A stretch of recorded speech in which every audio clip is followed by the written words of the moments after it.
예수님의 제자들에 대한 시리즈를 달려왔는데요. 12번째입니다. 12번째. 예수님의 제자들 12번째. 오늘 드디어 이제 마태. 그럼 이제 끝이냐? 그렇지 않죠. 예수님께서 부활하신 다음에 초대교회에서 무엇을 행했냐면 예수님을 통하여 주어진 오순절 마가의 다락방을 경험하기 이전에 결연되었던 한 명의 제자를 더 뽑게 되어지죠. 그래서 총 13번째 예수의 제자들 13번째 마띠아까지 우리가 살펴보고 예수님의 제자들에 대한 말씀을 마무리하고자 합니다. 오늘은 그 12번째로 마태에 대한 말씀입니다. 여러분, 마태의 직업이 무엇인지 아시지요? 마태의 직업이 세리였습니다. 여러분 이 당시에 예수님 시대 때 세리에는 두 종류의 세리가 있었다는 것을 아십니까? 첫 번째 세리는 수입세와 일반세를 거두었던 갑바이라고 불리는 세리가 있었습니다. 그리고 또 두 번째 세리는 모케스라고 불리는 세간에서 관세를 받았던 세리들이 있었습니다. 그럼 여러분 생각하기에 이 수입세, 일반세를 얻었던, 수급했던 세리와 관세를 받았던 세리 중에 누가 더 못된 세리였을까요? 생각하기엔 둘 다 못된 것 같은데, 그렇죠? 근데 이 중에 가장 악랄하다라고 생각하여 열심당원들의 사례 목록 1위에 오르는 사람들은 모케스 세리들이었습니다. 관세라는 것은요, 이게 그 물건이 통관돼야 되기 때문에 이 통관의 그 일들은 세관장들이 그것을 거부해버리면 그 물건이 안으로 들어올 수가 없었습니다. 그러다 보니까 그것을 이용해서 자신의 치부를 더 많이, 자신의 돈을 더 많이 얻고자 노력했던 부류가 바로 이 모케스 세리들이었습니다. 그러면 두 번째 질문입니다. 원래 질문 많이 드리면 긴장하시잖아요. 그 은혜가 안 돼요. 두 번째 질문만 드리겠습니다. 그러면 오늘 말씀의 주인공인 마태는 갑바이일까요? 모케스일까요? 무엇 같으십니까? 첫 번째 같으십니까? 두 번째 같으십니까? 예, 마태는 두 번째 세리였습니다. 즉 세간에서 그 돈을 걷는 일을 하는 자가 바로 이 마태였다라는 것이죠. 그렇다면 이 당시에 이 모케스라는 이 부류가 몇 퍼센트의 세금을 이들이 환수를 했냐면 그 당시에 로마에서 법적으로 최대까지 몇 퍼센트까지 이 돈을 거둘 수 있느냐라는 기준을 잡아놨는데 그게 30%였다라고 합니다. 그러니까 100만 원을 보면 아무리 못된 사람도 30만 원은 이렇게 세금으로 거둘 수 있지만 그 이상은 안 된다라고 얘기했다는 거예요. 그렇다면 이 모케스, 이 세리들은 몇 퍼센트를 이들이 수금을 했느냐 확인을 해봤더니 많게는 50%, 적게는 45%를 세금으로 거두어 들었다고 합니다. 그러니 눈뜨고 코베이는 격이죠. 그러니 여러분 그 당시 사람들이 얼마나 이 세리들을 미워했는지 우리가 알 수가 있습니다. 심지어 그런 말까지 있다고 하더라고요. 산에 가면 사자와 곰을 주의해야 되지만 시장에서는 세리를 주의해야 된다라고 말할 정도로 이 세리들로 인하여서 나타나는 문제들이 그 민족 가운데 큰 어려움이 되었다는 것이죠. 그래서 여러분 우리나라 속담 중에 그런 거 있잖아요. 말리는 뭐보다 싸우는 뭐보다 말리는 뭐가 더 밉다. 여러분 아시죠? 다 아시네요. 예. 그런 말이 있을 정도로 차라리 싸우는 로마는 그나마 괜찮다는 거예요. 근데 문제는 저 시누이 같은 저 세리들 때문에 힘들다라는 것이죠. 그래서 그 모습을 참다가 드디어 6가지의 불이익을 그 이스라엘 민족이 정의하게 되어졌습니다. 그래서 세리가 되어지는 사람들을 우리 이스라엘 민족들은 6가지의 불이익으로 그를 대우하자라고 이야기했다는 것이죠. 그래서 첫 번째로는 세리는 법정에 설 자격을 박탈시켰습니다. 즉 세리가 고소를 한다던가 세리가 무엇인가 억울한 일이 있어서 사내들인 총회에 고소할 수 있는 그 모든 권한을 박탈시켜버리는 겁니다. 그리고 두 번째로는 회당에서 출교시켜버리는 겁니다. 에이 목사님 회당에서 출교되는 것쯤이야 그렇겠지만 신앙의 구심점입니다. 민족의 중심이에요. 근데 그것에서 출교당했다는 것은 무엇을 의미하는 것이냐면 너는 유대인이 아니다 라는 것을 의미하는 것입니다. 그리고 세 번째로는 이 당시 세리들이 너무나 큰 악행을 저지르다 보니까 이 세리에게 세리를 속이면서 세금을 좀 덜 내는 것 이거 죄가 되지 않는다 라고 해서 세리를 속이는 것은 좋은 일이라고 인정했다는 것입니다. 그리고 바리새인들은 네 번째로 이 세리들을 인간으로 취급하지 않았을 뿐만 아니라 그들과 함께 식탁의 교제를 않는 것 이거를 죄악으로 간주하고 가르쳤다라는 것이죠. 그리고 다섯 번째로는 이 세리들에게는 유대인의 딸을 주지 않았다라는 것입니다. 여러분 유대인의 딸을 주지 않은 거 에이 목사님 그게 무슨 큰 문제입니까? 뭐 이방인들이 얼마나 많은데요. 그렇겠지만 여러분 지금 이스라엘도 그렇지만 유대사회는 북의 사회가 아닙니다. 이스라엘은 목의 사회입니다. 그래서 이스라엘은 어머니가 이스라엘이면 남편이 이방인이어도 이스라엘인이 됩니다. 그러나 아버지는 이스라엘인데 어머니가 이방인이면 이방인인 겁니다. 왜 그러냐면 모세의 어머니를 통하여 그것을 알 수 있습니다. 모세의 어머니가 이 모세를 젖을 물리면서 그 아이에게 신앙교육을 하지요. 하나님에 대해서 가르칩니다. 그것이 이스라엘의 전통이 되었습니다. 그래서 하나님의 말씀은 어머니를 통하여 어머니 젖을 물림으로 아이들에게 흘러들어간다라는 것이 이스라엘의 전통 교육 방식이었습니다. 그래서 어머니의 신앙이 중요했죠. 그런데 그 어머니의 신앙 그것도 받을 수 없는 자녀들이 되어진 거예요. 그러니 이 세리의 자녀들은 이방인이 된 것입니다. 그러니까 얼마나 큰 고통이겠습니까? 정계에 진출할 수도 없습니다. 더군다나 한 마을에 살지만 같이 어울리지도 못하는 그 문제. 그리고 여섯 번째로요. 이 세리는 자타공인 죄인이고 혐오스러운 인물이다 라고 공식적으로 이야기하였다라는 것입니다. 그래서 이 여섯 가지를 통하여 세리들을 한마디로 이 압축한 말씀이 있는데 그게 무엇이냐면 쓸모없는 놈이라는 것이죠. 그래서 이 세리들을 쓸모없는 놈, 쓸모없는 존재라고 여기며 철저하게 무시하는 그런 사람들이 바로 이 세리였다라는 것입니다. 근데 이 세리, 쓸모없다라고 낙인 찍혔던 이 세리였던 레위 마태를 우리 주님께서 제자로 부르십니다. 그리고는 그 제자로 부르신 것뿐만 아니라 그를 통하여 하나님의 전도의 사명을 맡기셨고 그리고 또한 하나님의 놀라운 예수님의 놀라운 말씀과 그 행적이 기록되어 있는 마태복음을 저술하여 많은 사람들에게 예수님이 누군지를 알려주는 귀한 사역을 맡기셨을 뿐만 아니라 이 마태복음에서는 아주 독특한 하나님의 은혜를 언급하게 함을 통하여 수많은 사람들 특별히 소외당하고 많은 사람들에게 혐오감을 주고 그리고 문제 있다라고 말하고 죄인이라고 말하는 사람들로 하여금 하나님의 자녀가 되는 은혜가 있음을 깨닫도록 그 대표적으로 모델로 삼아준 자가 바로 마태였다라는 것입니다. 그래서 마태는요 후에 자신을 소개할 때 예수님의 12제자들을 이 마태가 하나씩 한 명씩 소개합니다. 근데 그들의 이름을 소개할 때는 그냥 철저하게 이름만 적습니다. 근데 자신을 소개할 때는 뭐라고 적고 있냐면 세리 마태라고 적고 있습니다.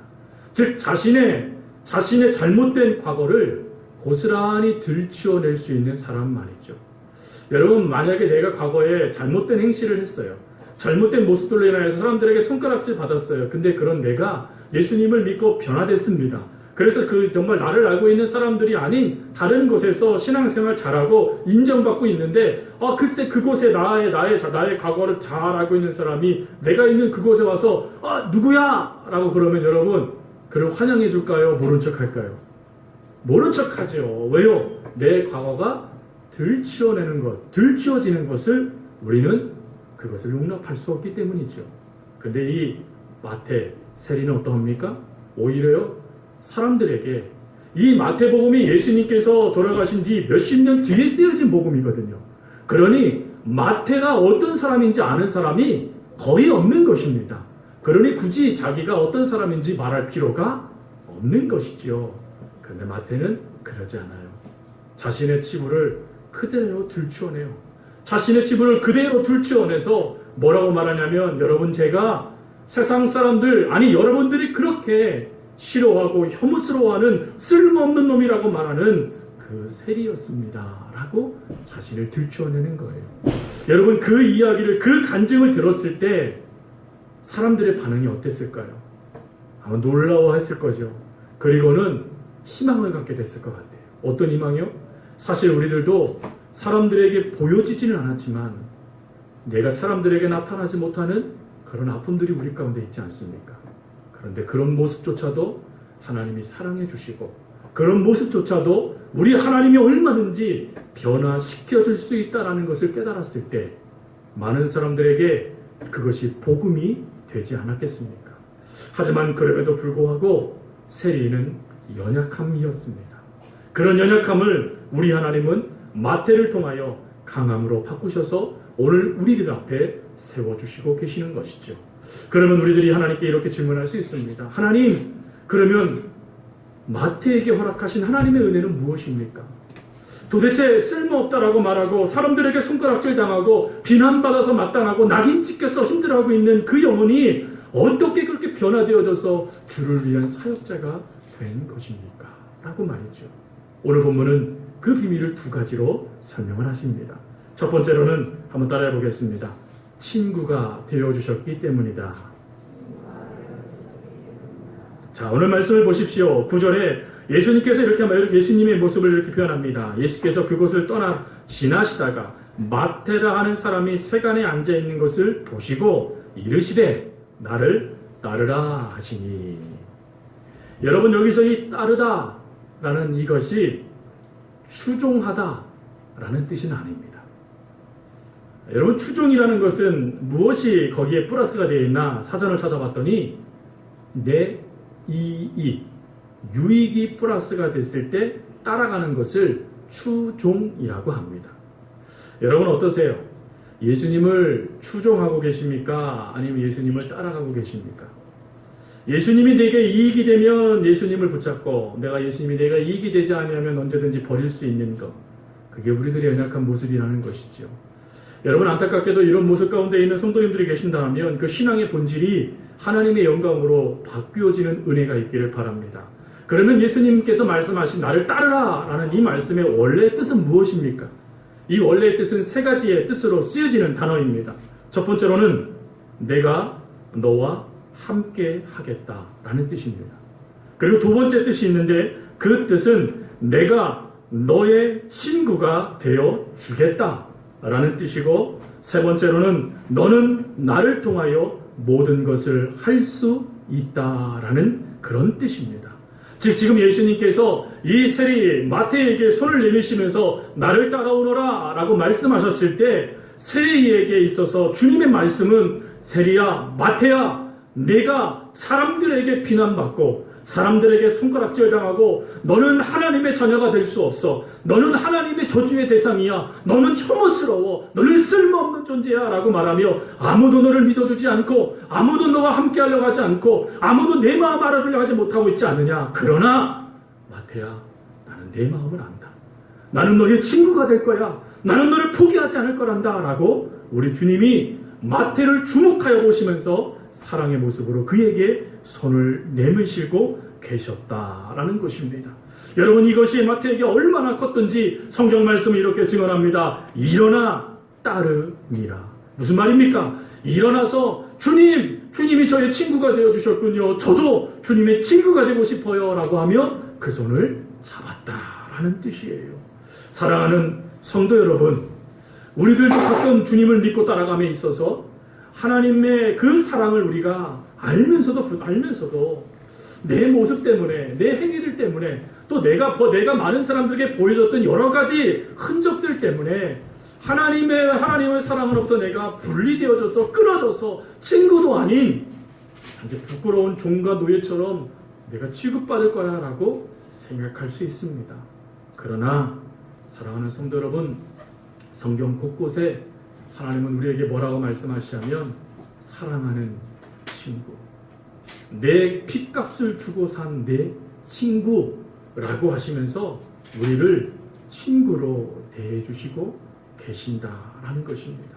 세상의 친구는 때로는 우리의 등을, 우리의 머리를 칠 때가 있습니다. 강한 큰 배신감으로 우리를 무너뜨릴 수도 있습니다. 그러나 우리 주님은요, 그러지 않으세요.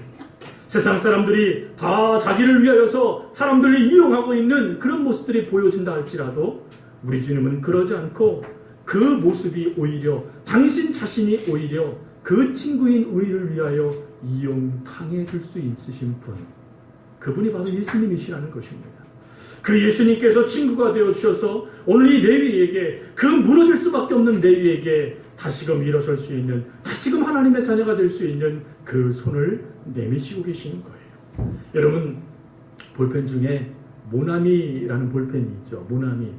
여러분, 그게 영어가 아니죠. 알고 계시죠? 이 모나미는 프랑스어입니다. 프랑스어. 그럼 이 모나미의 이름의 뜻은 무엇입니까? 그 뜻은 대충 한번 생각해 보세요. 지금 뭐에 대해서 얘기하고 있죠?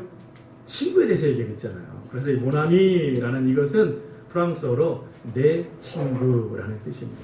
그리고 그 다음에 나온 숫자는 우리가 잘 알고 있죠. 베드로가 예수님을 만나고 그 기적적인 물고기 사건을 통하여 그 예수님 앞에 제자로 세워지게 되고 훗날 예수님이요 그 제자들을 향해 내 친구라 말씀하셨거든요. 그 친구의 삶을 살아가는 베드로의 모습을 보면서 모나미, 예수님이 내 친구세요 라는 고백 가운데 만들어진 볼펜이 바로 이 모나미라는 볼펜이라는 것입니다. 사랑하는 성도 여러분, 세상에서 우리들이 당하는 여러 가지 환난들, 고통들, 괴로움들, 눈물들, 그리고 근심들, 그리고 나도 모르게 다가오는 자괴감들 때문에 힘들어질 때가 있습니다. 그것을 어디 누구에게도 호소하지 못하고 토로하지 못해서 전전긍긍대며 끙끙 앓고 있는 모습들도 우리 가운데 있죠. 그런데 우리 주님, 모나미, 우리의 친구 되신 주님께서 우리 옆에 다가오셔서 우리의 그 아픔과 그 괴로움과 그 모든 슬픔들을 함께 나눌 준비가 되어 주신다라는 것입니다. 심지어 대신 그것을 짊어지시겠답니다. 예전에 읽었던 책 중에 숨지마 내 인생이잖아 라는 책을 읽은 적이 있는데 그 책을 쓴 사람이 김혜영 자매입니다. 이분은 장애우예요. 장애를 갖고 있다 보니까 사람들이 그를 무시했습니다. 가족들도 그를 버렸어요. 아무도 마음을 나눌 수 있는 사람이 없었습니다. 그때 한 최 선생님을 통하여 예수님을 소개받게 돼요. 그 예수님이 너의 친구란다 라는 그 말씀에 그걸 복음으로 받아들였고, 그리고는 그 복음에 이 사람이 날마다 기도하기 시작했습니다. 그럴 때 하나님께서 그 일을 찾아와 주셨고 늘 위로해 주셨던 그것을 간증처럼 쓴 책이 바로 숨지마 내 인생이잖아 라는 그런 책이에요. 근데 그 책에 이 자매가 이런 말을 쓰더라고요. 주님은 매일 밤 교회에서 울다가 잠든 나에게 찾아오셨다. 그리고 말씀해 주셨다. 너는 나의 친구란다. 사랑하는 성도 여러분, 주님이 우리들의 친구가 되어 주십니다. 주님이 우리들을 변치 않는 영원히 함께하는 친구가 되어 주시겠다라고 말씀하십니다. 우리가 할 수 있는 것은 그 친구 되신 주님의 손을 붙잡으면 됩니다. 여기에서부터 치료가 시작돼요. 그리고 두 번째 은혜는 무엇이냐? 우리 주님이요 의사가 되어 주시겠답니다. 이 마태가 얼마나 기뻤던지 예수님을 친구로 맞이하게 되자 그가 잔치를 배설해요. 그리고 수많은 사람들을 불러 모으는데 그 불러 모은 사람들의 대상이 자기처럼 죄인이라고 낙이 찍혔던 사람들이었습니다. 그들을 불러 모은 목적은 무엇이겠습니까? 여러분, 우리들의 세상에서 죄인이라고 손가락질 받고 낙이 찍혔던 인물이지만 예수님을 만나면 우리들도 친구를 얻을 수 있어요. 오늘도 삶의 친구 되신 예수님과 함께 할 수 있어요 라는 그 기쁨을 나누기 위하여 이 죄인들을 그 자리에 그들을 초대하는 것이죠. 우리 주님은 그 마음을 아시고 그들과 함께 먹고 마시십니다. 그리고 그 당시에 바리새인들이 죄인들과 함께 앉는 것은 잘못된 것이다 라고 말을 해도 그 모든 것들을 무시하고 그들과 함께 한 상에 앉아 식사를 하세요. 근데 문제는 그 모습을 바라봤던 바리새인들이 예수님을 향하여 제자들에게 이렇게 말하는 거예요. 너희 스승 잘못됐네, 틀렸네, 어떻게 죄인들과 함께 할 수 있어? 라고 말이죠. 여러분, 그 말씀을 들으시자 예수님께서 이렇게 말씀하십니다. 나는 의인을 부르러 온 것이 아니라 죄인을 불러 온전케 하기 위해서 왔다. 라고 우리 주님께서 말씀을 하세요. 그렇다면 여기서 여러분, 우리가 한 가지 기억할 것이 있습니다. 주님께서 이런 말씀을 하셨습니다. 나는 죄인을 부르러 왔다. 라고 말이죠. 근데 여러분, 이 죄인을 부르러 왔다라는 이것이 세상 사람들 누구나 알고 있는 죄인, 저 감옥 속에서 지금 죄를 져서 죄의 값을 받고 있는 사람들, 그런 단정된 세상에서 딱 정해져 있고 낙인을 찍었던 사람들을 말하는 말씀이 아니라는 것입니다. 오늘 주님께서 말씀하신 나는 죄인을 부르러 왔어 라는 이 말씀을 원어로 보니까 뭐라고 해석되어져 있냐면, 나는 내가 죄인임을 고백하는 사람들을 위하여 왔다라고 말씀하고 계시더라고요. 즉 지금 마태는 예수님이 친구이신 예수님을 만나자마자 무엇을 깨달았냐면, 주님, 내가 진짜 죄인이었군요. 내가 진짜 손가락질 받을 만한 사람이었군요. 그걸 깨닫게 됐다라는 거예요. 그리고 그 자리에서 수없이 이 마태는 고백했을 거라는 거예요. 나는 죄인이에요, 여러분. 여러분, 우리는 죄인이에요. 여러분, 우리는 그래도 주님을 만나면 돼요. 라고 그가 이야기했을 거라는 겁니다. 사랑하는 성도 여러분, 이 자신이 죄인이라는 것을 깨닫는 게 왜 중요합니까?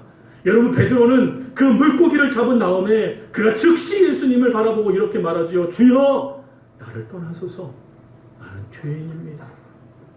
사도 바울은 이렇게 말합니다. 나는 많은 사람들보다 더 큰 죄인으로 나는 괴수다. 나는 괴수다라고 말을 해요. 근데 여러분, 이 죄인이라고 고백한 이들을 향한 주님의 놀라운 말씀을 들어보십시오. 주님이 이렇게 말씀하세요. 나는 이들을 회개케 하기 위하여 이곳에 왔다. 나는 이들을 불러서 회개시키러 왔다라고 말씀을 하세요. 그 당시에 많은 사람들이 죄인은 하나님의 자녀가 될 수도 없습니다.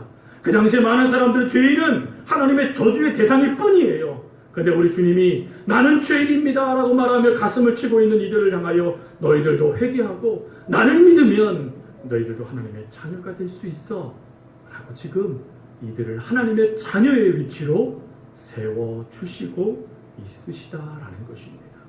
여러분, 찬송가에 인이하신 구세주여라는 찬송이 있어요. 여러분, 그 찬송가에 보면 후렴구가 이렇게 되어 있지요. 주여 주여 내 말 들으사 죄인오라 하실 때에 날 부르소서. 여러분, 이 말씀, 이 가사가 영어로는 Pass me not Savior 라고 되어 있습니다. 이게 무슨 말이냐면, 주님, 나를 그냥 지나치지 마세요 라는 말입니다. 즉 내가 죄인이고 주님이 죄인을 부르시는데, 하나님, 내가 죄인인 것을 잊어버려서 의인인 척하다가 하나님께 버림받고 싶지 않아요. 하나님, 나는 죄인이에요. 하나님, 나는 죄인이기 때문에 하나님의 은혜가 없으면, 하나님의 역사가 없으면, 사랑이 없으면 나는 이 땅에 살아갈 수 없는 연약한 존재예요. 하나님, 그러니 나를 지나가지 마시고 지나치지 마시고 나를 불러주세요 라는 고백이 인내하신 구세주여 라는 곡의 내용이라는 것입니다. 사랑하는 성도 여러분, 이 은혜를 깨달았던 마태는 이 은혜를 받기를, 많은 사람들이 이 은혜를 받기를 원했습니다. 그래서 마태복음에 주님의 이 놀라운 은혜를 하나씩 넣어줌을 통하여 그 마태복음에 있는 사람들이 한결같이 주님을 만날 수 있도록 그가 독특한 방식을 취하기 시작합니다. 그게 무엇이냐면, 흠 많고 보잘것없으며 부적절하고 도저히 이런 사람이라면 이런 사람이 어떻게 라고 말하는 사람들을 언급하기 시작하는 겁니다. 대표적인 게 내 여인이에요. 여러분, 이 당시에 여인들의 이름을 언급했다는 것은 파격적인 것이었어요. 왜요? 이 당시의 여인들은 짐승과 같은 급수로 취급당했습니다. 샘물하지 않았어요. 언급하는 것을 저주로 여겼습니다. 근데 마태가 이들을 언급함으로 이야기하는 것도 놀라운데, 이들의 한결같은 모습은 부적절이라는 것이었습니다. 다만 시아버지와의 부적절 관계, 랍, 창녀, 룻, 이방여인, 그리고 우리 잘 알고 있는 바세바, 스캔들의 여주인공. 여러분, 이 사람들을 왜 사도 마태가 이 사람들을 언급합니까? 이유는 한 가지예요. 이렇게 죄인이고 하나님으로부터 멀리 떨어져 있는 사람이라 할지라도 하나님을 만나면 달라집니다. 이걸 말해주고 싶은 거예요. 사랑하는 성도 여러분, 우리들의 과거의 모습이 어땠는지 하나님은 그거 별로 중요하게 여기지 않으십니다. 지금 중요하게 여기시는 것은 우리들이 하나님을 만나고 난 지금부터의 모습인 것이죠. 내가 하나님을 만나고 난 이후부터 내 삶이 하나님 앞에 어떤 모습으로 보여지고 있는가, 이것을 하나님께서 중요하게 여기신다는 것입니다. 저는 말씀을 마무리하면서 우리가 하나님의 이 은혜를 잊지 않았으면 좋겠어요. 저희들은 죄인이에요. 안타깝게도 사도 바울이 고백한 것처럼 우리들은 죄인 중에 괴수 중에도 괴수예요. 사람들을 욕하고 비난하지만 우리들도 그와 같은 모습들이 그대로 있고, 아니 말하지 않았고 표현하지 않았고 보여주지 않았던 것뿐이지 우리도 그 사람들은 더 썩은 인간들이죠. 그런 우리들을 향하여 주님이 주시는 말씀이 뭐예요? 나는 죄인입니다 라고 말하며 주님을 붙잡기만 하면 내가 너 용서해 주겠다. 내가 너 하나님의 자녀가 될 수 있도록 역사해 주겠다. 내가 너를 결단코 떠나지 않겠다. 그리고 나는 너를 통하여 하나님의 뜻을 이루어 주겠다 라고 말씀해 주고 계신다는 것이에요. 여러분, 이 은혜 안에 영원한 친구 되신 하나님 안에 거할 수 있는 우리 모두가 될 수 있길 바라고, 그리고 우리를 치유해 주시는 이 하나님을 힘입어 여러분들의 삶의 모든 것들은 내려놓고 다시금 하나님 말씀으로 은혜 가운데 하나하나 나아갈 수 있는 믿음의 자녀들이 되어줄 수 있기를 간절히 주님의 이름으로 부탁드립니다. 함께 기도하겠습니다. 참 좋으신 아버지 하나님, 드러내지 않았지만, 사람들에게 보이지 않았지만 저희들의 속은 썩어 문드러져 악취나는 그런 시궁창과 마찬가지로 더러워져 있음을 하나님 보게 되어집니다. 그러나 내 눈에 들보는 보지 못하고 다른 사람의 모습들만 지적하며 너는 이것이 잘못됐어, 너는 이것이 틀렸어 라고 말하며 정죄하던 저희들이었는데, 오늘 마태를 통하여 하나님 우리가 얼마나 큰 죄인인지, 그리고 우리가 주님이 없이는 살 수 없는 그런 얼마나 연약한 존재이라는 것인지 오늘 말씀을 통하여 깨닫게 되어졌습니다. 주여, 저희들은 죄인이 맞습니다. 그래서 주님께서 저희들을 지나치시면, 주님께서 저희를 지나가시면 단 한순간도 살아갈 수 없는 연약한 죄인이 맞습니다. 하나님, 이런 죄인인 저희들에게 찾아와 주시고 손을 내밀어 주시며 내가 너의 영원한 친구가 되어주겠다 말씀하시는 그 손을 온전히 붙잡을 수 있는 은혜를 저희들에게 더해 주시고, 그래 평생의 주님 손 의지하여 주님 부르실 때까지 주님과 함께 주님이 허락하시는 그 은혜들을 이루어 나갈 수 있는 주의 자녀들이 되게 하여 주옵소서. 참으로 아버지 하나님께서 그리하여 주실 것을 믿고 감사드리오며, 이제는 우리 주 예수 그리스도의 은혜와 하나님 아버지의 무한하신 사랑과 성령님의 교통 교제하심이, 나는 죄인입니다, 주여 나를 도우소서, 주여 나를 붙잡아 주시옵소서라고 말하고 있는 귀한 성도들의 그 고백 위에와 내가 너를 치유해 주마, 내가 너를 회복시켜 주마, 내가 너와 언제나 함께 해주마, 나는 너의 친구란다, 너는 나를 통하여 큰 일을 이룰 것이란다 라고 말씀해 주시는 그 주님을 믿는 믿음 위에 이제부터 영원토록 함께 하옵시기를 간절히 축원하옵나이다. 아멘.